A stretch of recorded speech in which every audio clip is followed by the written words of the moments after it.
Video like जरूर कर लीजिए और ऐसे वीडियो लगातार फ्री में पाने के लिए चैनल को तुरंत सब्सक्राइब कर लीजिए और बेल आइकन को जरूर टैप कर लीजिए ताकि आगे भी सारे वीडियो आपको मिलते रहे। यूट्यूब में फॉलो करते हैं तो प्लीज ये वाला फ्री टेलीग्राम चैनल जरूर ज्वाइन कर लीजिएगा। सारे नोटिफिकेशन सारे अपडेट यहीं पे आते हैं, ध्यान रखिए। नमस्कार दोस्तों, एग्जाम प्रिपरेशन के यूट्यूब चैनल पर आप सभी का एक बार फिर से स्वागत है। और हम लोग डिस्कस कर रहे थे अफ्रीका कॉन्टिनेंट के बारे में और मैपिंग के थ्रू हम लोग पूरे इस कॉन्टिनेंट को समझ रहे थे। मैपिंग सीरीज़ में हम लोग सारे कॉन्टिनेंट कवर कर रहे हैं और आज अफ्रीकन कॉन्टिनेंट कवर हो जाएगा, कंप्लीट हो जाएगा। अगर आप न्यू हैं इस चैनल पर, डेली दोपहर 1 बजे ये क्लास देख पाएंगे जिसमें हम लोग अभी 30 मोस्ट इंपॉर्टेंट टॉपिक की सीरीज़ भी चल रही है और साथ में मैपिंग सीरीज़ है। और आगे हम लोग यूपीपीएससी और आरओ एग्ज़ाम के लिए आगे की सीरीज़ भी कंटिन्यू करेंगे सब्जेक्ट वाइज। और रात में 9 बजे हम लोग प्रैक्टिस करते हैं। आप मेरे साथ में क्वेश्चंस की प्रैक्टिस कर सकते हैं यूपीपीएससी आरओ और यूपीपीएससी एग्ज़ाम के लिए। तो मोस्ट इंपॉर्टेंट क्वेश्चन की सीरीज़ है, चल रही है। और अभी हम लोग ज्योग्राफी के सब्जेक्ट के जो ज्योग्राफी के क्वेश्चन हैं उनको कवर कर रहे हैं और साथ में आगे भी और सब्जेक्ट करते रहेंगे।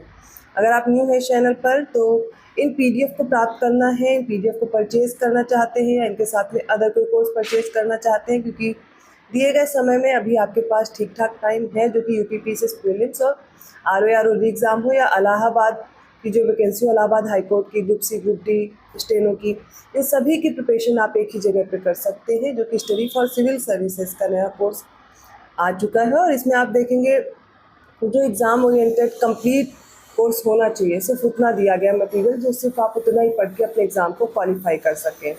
ठीक है, इसमें आपको कंटेंट दिया जा रहा है वीडियो रिकॉर्डेड क्लासेस के माध्यम से, पीडीएफ नोट्स होंगे, पेड क्विज हैं, टेस्ट सीरीज़ है, अलग अलग कोर्स हैं। जैसा भी कोर्स आपको सही लगता है आप परचेज़ कर सकते हैं और डेमो भी उसी में प्रोवाइड किया गया। तो सारी इन्फॉर्मेशन कोर्स की आपको ऐप में मिल जाएगी। ऐप डाउनलोड करने के लिए आप गूगल प्ले स्टोर से स्टडी फॉर सिविल सर्विसेज का ऐप डाउनलोड करेंगे और अभी 25% डिस्काउंट चल रहा है। तो बिना देर किए आप अपना कोर्स परचेज़ कीजिए। ज्ञान से कूपन कोड है, अप्लाई करना मत भूलिएगा, डिस्काउंट भी मिल जाएगा।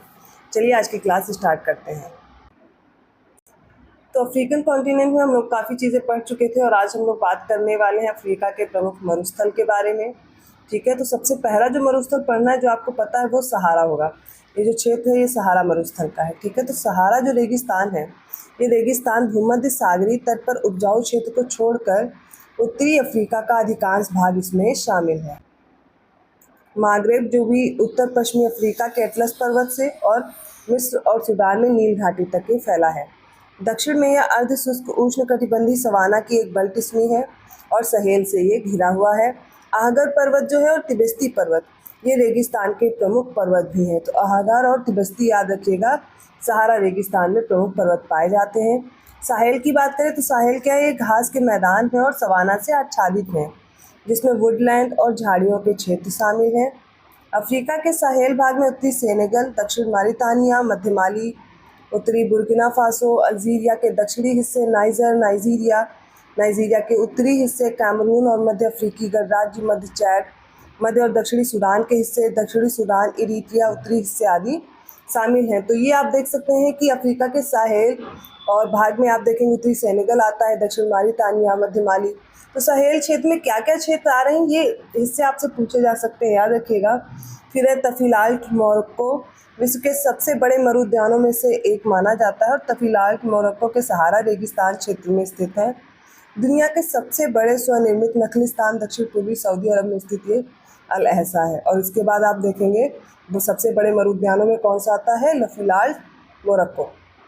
तो तफीलाल्ट मोरक्को हो गया। इसके बाद हम लोग को पढ़ना है अफ्रीका के कुछ और रेगिस्तान है, जैसे कि कालाहारी मरुस्थल। तो जो कालाहारी रेगिस्तान है दक्षिण अफ्रीका में एक बड़ा अर्धशुष्क रेतीला सवाना है। देखिए कई बार मैच करने को आया हुआ है कालाहारी मरुस्थल, तो क्षेत्र याद रखना होगा, बोत्सवाना नामीबिया वाला जो दक्षिणी क्षेत्र है वहाँ पर ये मिलेगा। ठीक है, तो अगला पॉइंट है जो बोत्सवाना नामीबिया के कुछ हिस्सों और दक्षिण अफ्रीका के क्षेत्रों को आच्छादित करता है। एकमात्र स्थायी नदी है ओकावांगो डेल्टा दलदल में बहती जो वन्य जीवों से समृद्ध है। तो कालाहारी मरुस्थल याद रखेंगे, बोत्सवाना नामीबिया और दक्षिण अफ्रीका में फैला हुआ है। नेक्स्ट है नामीब रेगिस्तान, नामीब अंगोला, नामीबिया और दक्षिण अफ्रीका के अटलांटिक तटों के साथ 2000 किलोमीटर से अधिक तक फैला हुआ है। नेक्स्ट है सिनाई पेनिनसुला, जो सिनाई प्रायद्वीप है, मिस्र में एक शुष्क प्रायद्वीप है और यहाँ से कई बार प्रश्न पूछा भी जाता है, ये क्षेत्र याद रखिएगा। यह उत्तर में भूमध्य सागर और दक्षिण में लाल सागर के बीच स्थित है। सुएज नहर प्रायद्वीप को मिस्र की मुख्य भूमि से अलग करती है। 1967 के 6 दिवसीय युद्ध के बाद इजराइल ने सिनाई प्रायद्वीप पर कब्जा कर लिया। 1979 की मिस इजराइल जो शांति संधि हुई, इसके बाद जब ये लागू होता है तो 1982 में जो एरिया है ये मिस्र को वापस कर दिया गया था। सिनाई पेनिनसुला एक बार देख लीजिए मैप में। तो ये जो क्षेत्र आपको दिख रहा है ये सिनाई पेनिनसुला में आता है, ठीक है। यहाँ पर आपको ये देखिए रेड सी देखने को मिल रहा है और यही सारी चीज़ें यहाँ पर डिस्क्राइब की गई हैं। नेक्स्ट है स्वेज नहर या मिस्र में समुद्र तल का जलमार्ग है। इसे 1869 में खोला गया था। स्वेज नहर भूमध्य सागर को स्वेज भू जल मध्य के माध्यम से लाल सागर से जोड़ती है और यूनाइटेड किंगडम और फ्रांस के पास जुलाई 1956 तक नहर का स्वामित्व था। मिस्र द्वारा स्वेज नहर का राष्ट्रीयकरण हुआ 1956 के स्वेज संकट के कारण और यह नहर मिस्र के स्वेज नहर प्राधिकरण SCA के स्वामित्व और रखरखाव में है। नेक्स्ट है मॉरिशस। तो मॉरिशस के प्रधानमंत्री प्रविंद्र जगन्नाथ, इन्होंने भारत के प्रधानमंत्री के साथ संयुक्त रूप से देश की राजधानी पोर्ट लुइस में देश के नए सुप्रीम कोर्ट का उद्घाटन किया और मॉरिशस हिंद महासागर में एक द्वीप राष्ट्र है। मॉरिशस अफ्रीका का एकमात्र देश है जहाँ पर हिंदू धर्म सबसे बड़ा धर्म है और मॉरिशस के हिंदू वास्तव में 1840 के दशक में अंग्रेजों द्वारा गन्ने के खेतों में काम करने के लिए लाए गए भारतीय गिरमिटिया मजदूरों के वंशज हैं। 1968 में स्वतंत्रता मिलने तक मॉरिशस मुख्य रूप से यूनाइटेड किंगडम का वृक्षारोपण आधारित उपनिवेश बना रहा और वर्तमान में पर्यटन मॉरिशस की अर्थव्यवस्था का एक प्रमुख जो क्षेत्र है या प्रमुख भूमिका यहाँ पर निभाता है। आप मॉरिशस की स्थिति मैप में देख सकते हैं, ये दिख रही है, ठीक है। यहाँ पर ये देखिए मेडागास्कर के पास आपको क्षेत्र दिख रहा है। तो क्षेत्र देखेंगे तो मॉरिशस के मुख्य द्वीप जो हैं वो रोड्रिग्स हैं, अगलागा है, सेंट ब्रेंटन शामिल है। राजधानी और सबसे बड़ा शहर है पोर्ट लुइस जो कि मॉरिशस पर स्थित है। मस्कलिन द्वीप की बात की जाए तो मस्कलिन द्वीप समूह में मॉरिशस और रोड्रिग्स ये द्वीप है जो मस्कलिन द्वीप समूह के साथ साथ निकटवर्ती रीयूनियन फ्रांसीसी विदेशी विभाग का एक भाग है। विवादित द्वीपों की बात की जाए तो एक ब्रिटिश उपनिवेश के रूप में मॉरिशस में रोड्रिग्स, अगालेगा, सेंट ब्रेंटन, ट्रोमेलिन, चागोस द्वीप समूह और सेशेल्स 1906 तक शामिल थे। ट्रोमेलिन द्वीप की संप्रभुता मॉरिशस और फ्रांस के बीच विवादित है।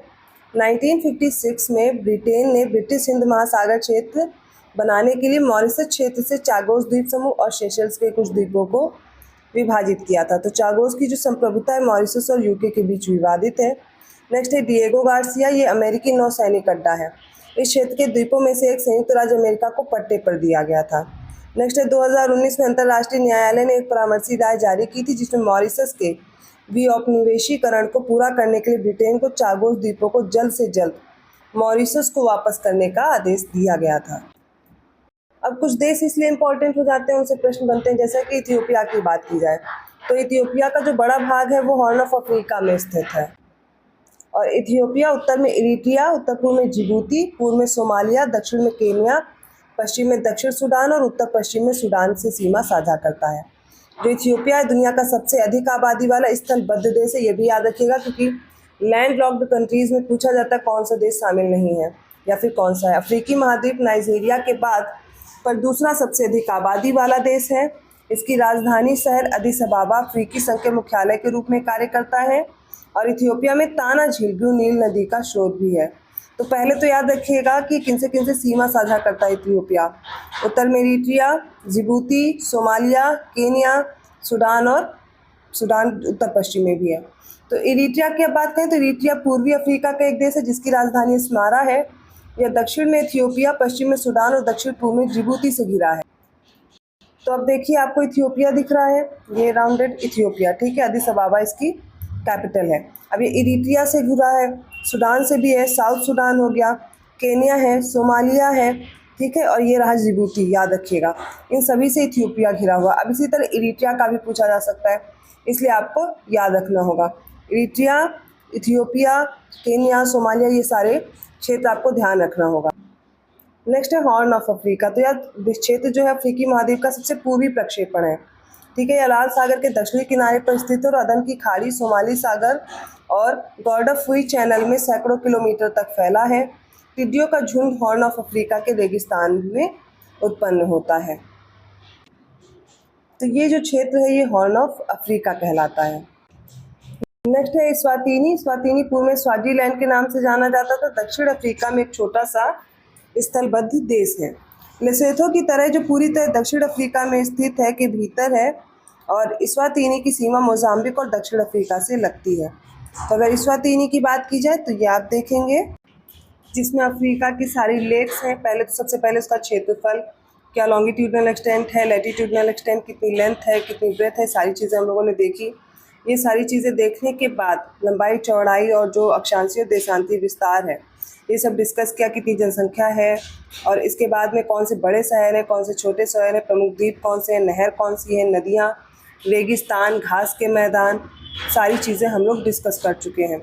तो आई होप आपको ये क्लास अच्छी लगी होगी। अगर वीडियो पसंद आए तो प्लीज़ लाइक कीजिए, चैनल को सब्सक्राइब कीजिए और लोगों को शेयर करते रहिए।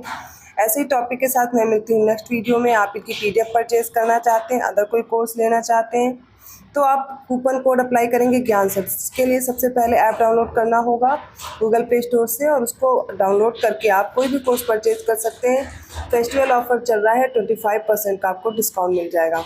मैं मिलती हूँ अगली क्लास में, तब तक के लिए धन्यवाद।